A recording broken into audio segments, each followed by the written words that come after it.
प्यारे बच्चों, तो जैसा कि मैंने आपको कहा था, मुझे आपके वीडियो पर आपके मुझे कमेंट्स मिले, आपके लाइक भी मिले ढेर सारे। उसके लिए आपका बहुत बहुत शुक्रिया। आपको मेरी वीडियो पसंद आई और मेरा मोटिव भी यही है कि आपको मेरी वीडियो जो मैं दे रहा हूँ आपको कंटेंट वो आपके एग्ज़ाम में काम आए, और मैं वही कंटेंट आपको प्रोवाइड करा रहा हूँ जो हर साल आपके क्वेश्चन आपके एग्ज़ाम में पूछे जा रहे हैं। तो पिछले चैप्टर में हमने डिस्कस किया था पॉलिनोमियल को लेके, ठीक है। तो अब मैं बात करने जा रहा हूँ अपने नेक्स्ट चैप्टर के इम्पोर्टेंट क्वेश्चंस की, जिसका नाम है pair of linear equation in two variable. अब हमें बात करनी है pair of linear equation in two variables की, जिसमें आप जानते हो pair of linear equation in two variables में दो इक्वेशन होती हैं, a1x plus b1y plus c1 is equal to 0 and a2x plus b2y plus c2 is equal to 0। इनके कोफिशिएंट के रेस्पेक्ट में, कोफिशिएंट के रेशियो के रेस्पेक्ट में तीन रिलेशन होते हैं बेटा, जैसा कि आपने पढ़ा भी होगा। a1 upon a2 is not equal to b1 upon b2। ये रिप्रेजेंट करता है किसको? यूनिक सॉल्यूशन को और इंटरसेक्टिंग लाइंस को। अगर ग्राफिकली कहें तो इंटरसेक्टिंग लाइंस को, और जनरल सॉल्यूशन के बेसिस पे कहा जाए तो ये यूनिक सॉल्यूशन को रिप्रेजेंट करता है। Second point, a1 upon a2 is equal to b1 upon b2 is equal to c1 upon c2। ये बेटा रिप्रेजेंट करता है किसको? इनफाइनाइट मैनी सॉल्यूशन को। किसको रिप्रेजेंट करता है? इनफाइनाइट मैनी सॉल्यूशन को। ये तीसरा केस है जिसमें ये रेशियो जो है a1 upon a2 is equal to होता है b1 अपॉन b2 के, बट ये नॉट इक्वल होता है किसके? c1 अपॉन c2 के। तो ये रिप्रेजेंट करता है नो सॉल्यूशन। किसको रिप्रेजेंट करता है बेटा? नो सॉल्यूशन को। मतलब ग्राफिकली बोले तो पैरेलल लाइंस।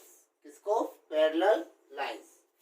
क्लियर है? तो एक क्वेश्चन हर साल, ऐसी कोई ईयर नहीं है बेटा जिस साल इससे रिलेटेड क्वेश्चन आपके एग्जाम में नहीं पूछा जाता। तो मैं इससे रिलेटेड आपको 4 क्वेश्चन कराऊंगा, केवल 4 क्वेश्चन। तो उन 4 क्वेश्चन के बेसिस पे ही आपका कोई ना कोई क्वेश्चन, एक ना एक क्वेश्चन उसमें से 100% आपके एग्जाम में बेटा पूछा जाएगा। ये मेरा खुद का एक्सपीरियंस है जो मैं आपको शेयर कर रहा हूँ। तो जो क्वेश्चन मैंने कह रहा हूँ कि ये क्वेश्चन आपके एग्जाम में आना, तो आना है, उसे कोई रोक नहीं सकता। ठीक है, तो सबसे पहला क्वेश्चन इसी टॉपिक से मैं लेता हूँ। क्या?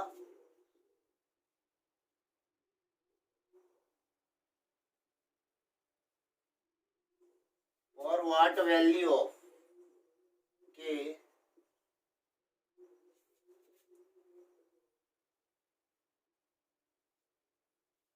The pair of equations, pair of equation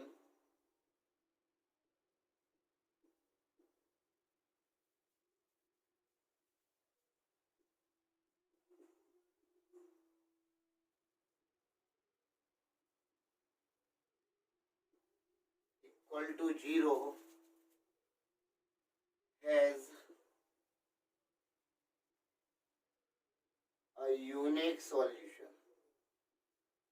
कैसे सॉल्यूशन होल्ड करती है बेटा? यूनिक सॉल्यूशन होल्ड करती है। हमें पूछा गया है व्हाट वैल्यू ऑफ के किस मान के लिए the pair of equation 2x plus 3y is equal to 6 and k plus 1x minus 2y plus 7 is equal to 0 has a unique solution. एक अद्वितीय हल होगा, एक यूनिक सॉल्यूशन हो, उसके लिए इस k का मान क्या होगा? तो जैसा कि हम देख रहे हैं यहाँ पे हमें 2 इक्वेशन दे रखी है बेटा। कितनी इक्वेशन दे रखी है? 2 इक्वेशन यहाँ पे हमें दी गई है।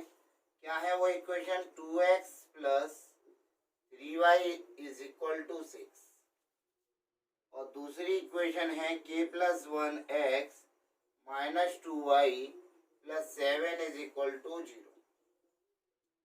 इन दोनों ही इक्वेशन से, चूंकि ये यूनिक सॉल्यूशन की बात कर रहा है बेटा, यूनिक सॉल्यूशन की कंडीशन हमारी कौन सी कंडीशन है? पहली वाली। क्या होती है condition? a1 upon a2 is not equal to b1 upon b2। तो a1 की वैल्यू क्या है बेटा? 2 है। a1 हमारा 2 है, b1 हमारा 3 है, a2 हमारा k प्लस 1 है, और b2 की वैल्यू है -2। बेटा साइन के साथ A1 B1 A2 B2।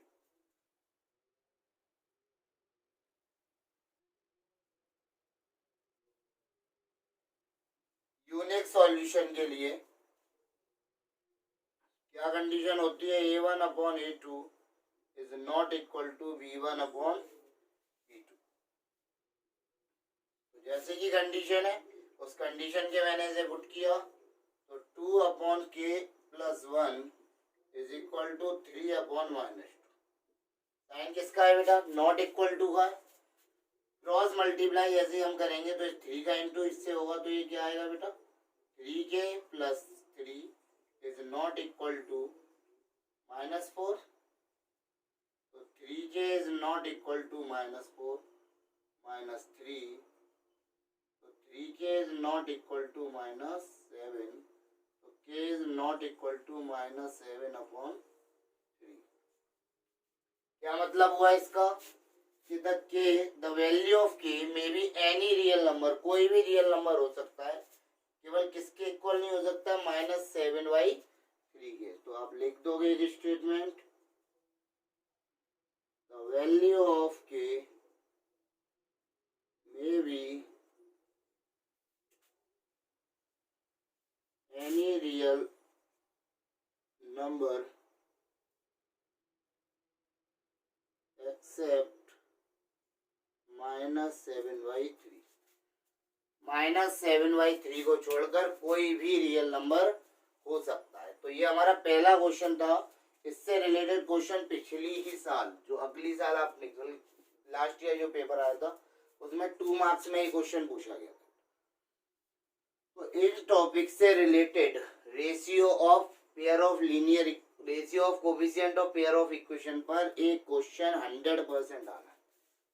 ठीक है, ये हमारा पहला क्वेश्चन था। क्या था question? For what value of K the pair of equation has a unique solution. तो पेयर ऑफ इक्वेशन से A1 B1 A2 B2 की वैल्यू हमने देखी।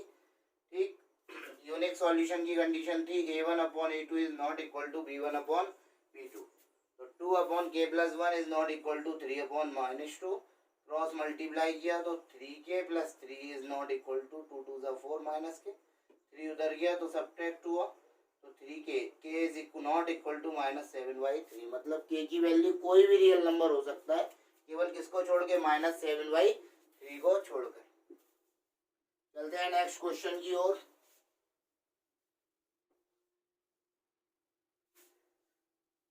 तो जो 3 कंडीशन आपके सामने लिखी है बेटा, रियली इंपॉर्टेंट कंडीशन है, इन पर बेस्ड क्वेश्चन आपसे एग्जाम में जरूर पूछा जाएगा। ऐसा कोई पेपर ही नहीं बनता जो इन क्वेश्चंस के बिना बन जाए। सेकंड क्वेश्चन की बात करते हैं। For what value of K the pair of equation, pair of equation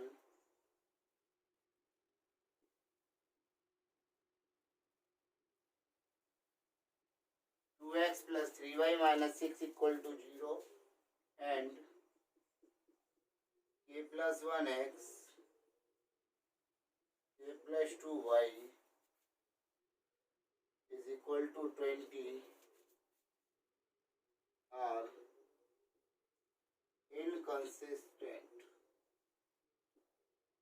inconsistent को ही बेटा दूसरे नाम से भी जाना जाता है, मैं यहीं पे लिख देता हूँ जिससे आप लोगों को कंफर्म रहे। इनकंसिस्टेंट के लिए कंडीशन वही यूज होती है जो पैरेलल लाइंस और नो सॉल्यूशन के लिए इस्तेमाल होती है। क्या होती है? A1 अपॉन A2 इज बराबर B1 upon B2 is not equal to C1 upon C2 के। A1 अपॉन A2 इक्वल तो होगा B1 अपॉन B2 के, लेकिन इक्वल नहीं होना चाहिए किसके? C1 upon C2। तो देखते हैं बेटा, तो 2 इक्वेशन दिए हमें तो उन्हीं से मतलब है। अब बात आती है कांस्टेंट टर्म की। तो कांस्टेंट टर्म या तो दोनों के लिए आप देख सकते हो C1 C2 कहाँ है? LHS साइड में। तो इसी चीज को ध्यान में रखते हुए हमने क्या किया, इक्वेशन को लिखते समय ही 20 जो RHS साइड में था, उसे किधर लिया है, LHS साइड। हमारे पास ये दो इक्वेशन है और हमें दिया गया है इनकंसिस्टेंट पेयर ऑफ इक्वेशन होने के लिए k का क्या मान होगा। तो बेटा for inconsistent pair of equation, inconsistent pair of equation के लिए क्या होना जरूरी है, a1/a2 बराबर होना जरूरी है b1/।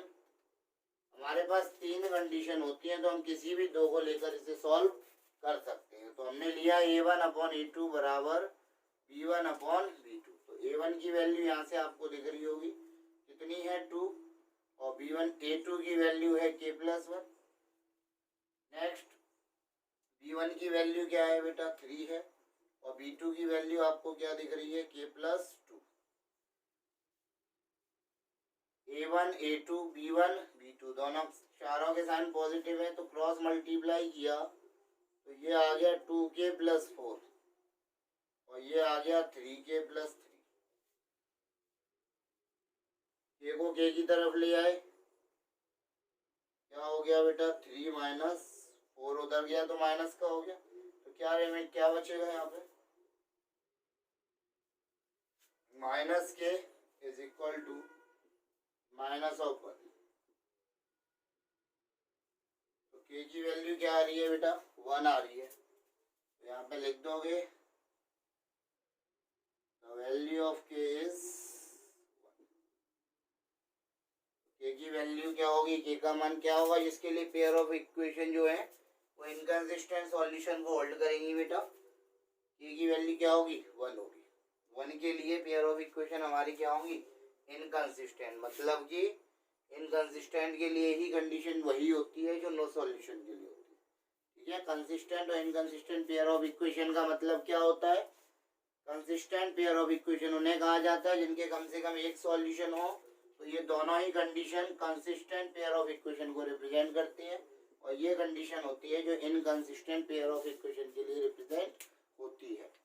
ठीक है, तो नो सॉल्यूशन की बात करें या इनकंसिस्टेंट की बात करें, दोनों के लिए सेम कंडीशन का ही इस्तेमाल होता है, क्या कि a1/a2 is equal to b1/b2 but not equal to c1/c2।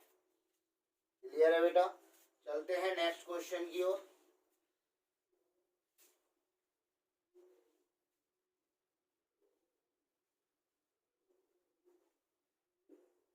Next question इस टॉपिक पे, अब नेक्स्ट हम लेते हैं क्योंकि बेस्ड है किस पे, इनफाइनाइट वैली सॉल्यूशन पर। किस पर बेस्ड है बेटा, infinite valley solution.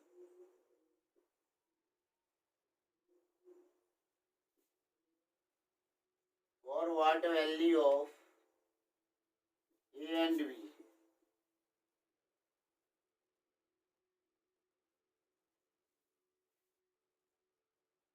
pair of equation a+1x 3y -6 equal to 0 and 4x plus b -2y -12 is equal to 0 has infinite many solutions. The pair of equation has infinite many solution। कैसे solution है इस pair of equation के लिए बेटा, infinite many solution है। जब infinite many solution है तो आप जानते हो इनफाइनाइट मैनी सॉल्यूशन की कंडीशन क्या होती है, a1/a2 बराबर b1/b2 बराबर c1/c2। इन तीनों के ही रेशियो, तीनों कोफिशिएंट के रेशियो बेटा क्या होते हैं, इक्वल होते हैं। हम एट अ टाइम किसी भी दो का इस्तेमाल कर सकते हैं, पहले दोनों को ले सकते हैं, पहले और आखिरी को लिया जा सकता है, या दूसरे और तीसरे रेशियो को इक्वल रख सकते हैं। तो जो पेयर ऑफ इक्वेशन दिए बेटा क्या दिए, a+1 x + 3y -6 = 0, ये हमारी पहली इक्वेशन है। दूसरी इक्वेशन है 4x plus b minus 2y minus 12 is equal to 0। तो यहाँ पे हम देख सकते हैं a1 की वैल्यू क्या है, a+1, a2 क्या है 4, b1 क्या है 3, b2 क्या है b माइनस 2, c1 है -6 और c2 है बेटा -12। तो हम यहाँ पे देख रहे हैं कि पहले में a वेरिएबल आ रहा है, दूसरे में b आ रहा है और तीसरे में दोनों ही क्या है कांस्टेंट टर्म है।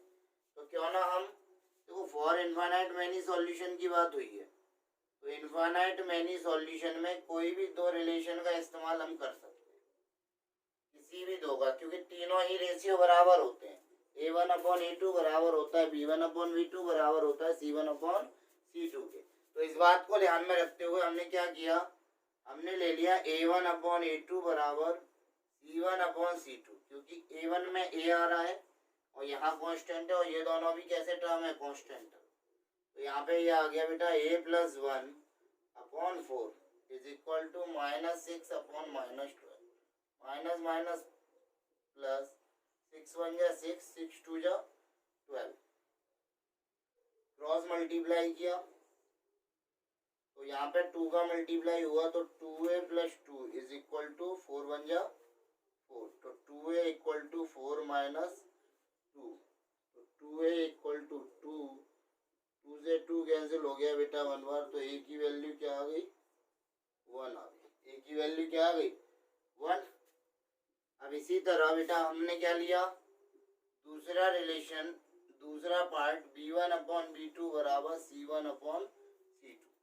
b1 की वैल्यू क्या है बेटा 3 है और b2 की वैल्यू क्या है b माइनस 2 है, c1 क्या है हमारा -6 है और ये कितना है -12, तो 6 1 जा 6, 6 2 जा 12, क्रॉस मल्टीप्लाई किया तो b माइनस 2 का 1 से मल्टीप्लाई होगा तो ये आएगा b माइनस 2, 2 3 जा 6, तो v की वैल्यू बेटा क्या आ गई 6 + 2, तो v की वैल्यू आ गई 8, a की वैल्यू आ गई 1 और v की वैल्यू आ गई 8।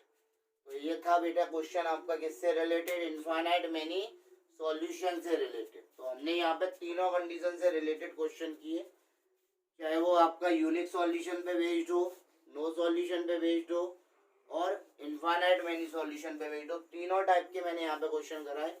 और बेटा इसमें से एक ना एक क्वेश्चन आपके में 100% श्योर है आएगा ही आएगा। बेटा वीडियो को जब आप देखते हो तो जो भी आपकी क्वेरी हुआ करे, ठीक है, जो भी आपको दिख रहा है कि विजिबिलिटी में कम है या वॉइस में कोई दिक्कत है, तो प्लीज़ मुझे ज़रूर बताएं, मुझे आपकी राय जाननी है, सजेशन आप ज़रूर दें, कमेंट करके मुझे ज़रूर बताएं अपनी बात, ठीक है। वीडियो अच्छी लगे लाइक करो, शेयर करो और सब्सक्राइब करो बेटा चैनल को, और ज़्यादा से ज़्यादा बच्चों को शेयर करो जिससे उनका बेनिफिट हो सके, ठीक है। थैंक यू, मिलते हैं नेक्स्ट वीडियो में।